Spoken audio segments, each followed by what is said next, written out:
Okay, so if you're outside of North America, the odds are you're in the game and rock and rolling right now. So what should you be going for? Here are my launch day tips.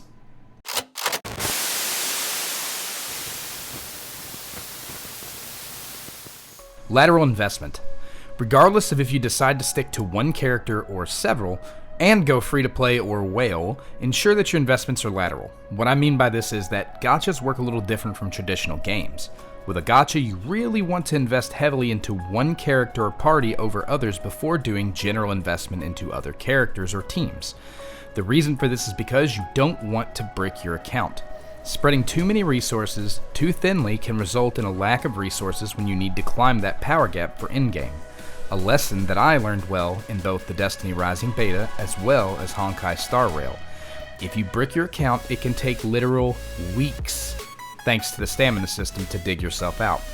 Pick a character and really stick with it for as long as you can, and then pivot to other characters once you've really built that character up. Talent trees got a bit of a rework in the full release. Each character has 6 talent nodes, with legendary characters having an escalating cost and mythic characters having a consistent cost. Mythic characters require 6 overflow crystals, meaning you have to draw the characters 7 total times to have the full tree for mythics, and 12 times for legendaries, which have 12 overflow crystals required.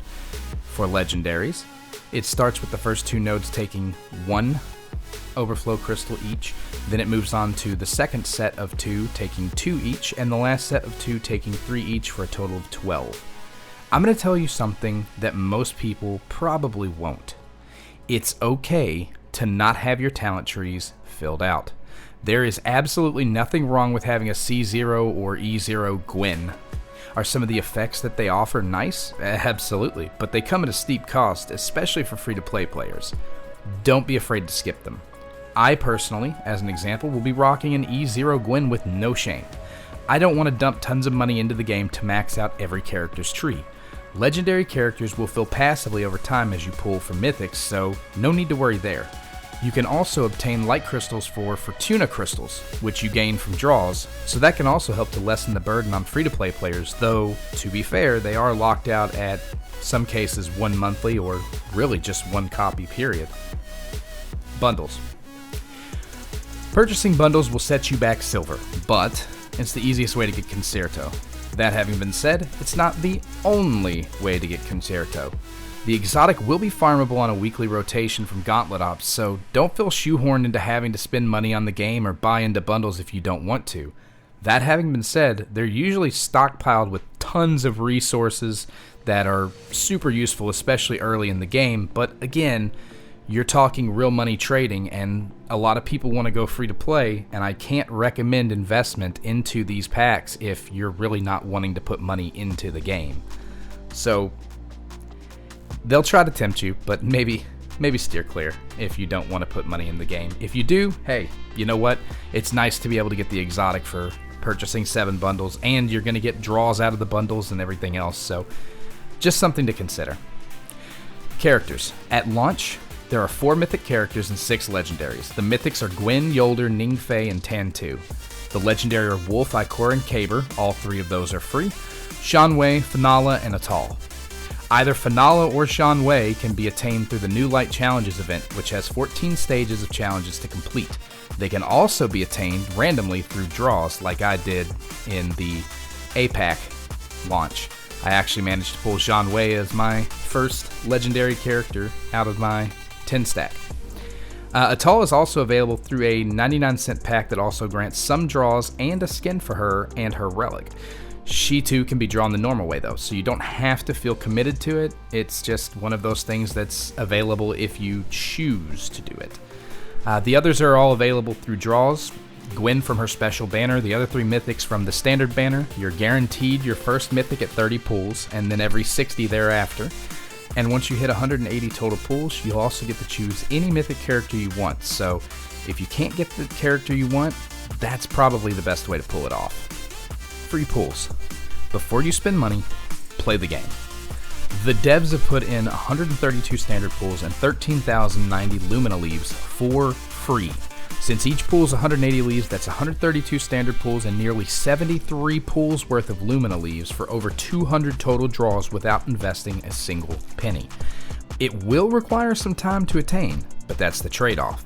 During the beta, I managed to obtain every free draw offered in under 3 weeks. So, the good news here is, it's completely feasible to have it done before the next content update and banner drop. My advice on pools? Burn your standard pools, but save your leaves. If you want Gwen, I would go ahead and pull for her using the leaves, but I wouldn't use them to attain standard banner currency if you can avoid it. There will likely be a lot of other chances to attain other standard draws and Lumina leaves in the future, but gacha games are games about choice, and choosing to not have every character is a feasible option as well. First time top-up bonus. As with most gacha games, DR offers a first-time top-up bonus to entice players. There are some sites out there that can sell top-ups for cheaper than in-game and make deposit using your server ID and UID. I usually use lootbar.gg for WUA and HSR, for example, and I'm sure Destiny Rising will join those sites pretty quickly. It can be an easy way to save $10 to $15 pretty quickly, which can add up in the long run. If you decide to put money into the game, take advantage of the first-time top-up bonuses that grant plus 100% currency. If you're going free to play, just know that these are available should they ever be needed, as there's no expiry. The plus 100% bonus is only for the first time you purchase each individual pack though, so do be advised. Story and exploration. Your focus early on should be completing the main campaign and any and all handbook tasks available to you. Don't be afraid to familiarize yourself with the training grounds too, and take a few characters through the trial uses to see who you may enjoy playing as. Search out chests, nodes, and other destination rank items, as they'll help you level your world rank up, which will lead to you earning a substantial portion of your free pools in the process. There are, sadly, hard ceilings in place to prevent raising the team level too high, so don't be afraid to hit said ceiling and maybe switch to some free activities or even just take a break. Keybinds and controls. Controls and keybinds are remappable. You can also adjust aim assist and many other options. There are a ton of settings that really let you tune into your own playstyle. There's even custom zoom settings for specific weapon classifications. There's a lot of customization settings to dig into, and I suggest everyone take at least a passing look through and see if there's something that maybe can be adjusted to bring the game to your liking. Just a few tips from yours truly ahead of launch time in North America. If you have any questions about the game, you can generally find me in Destiny Rising's official Discord responding to people in the main chat, over in the Overkill Wolfpack Discord, or otherwise comment here.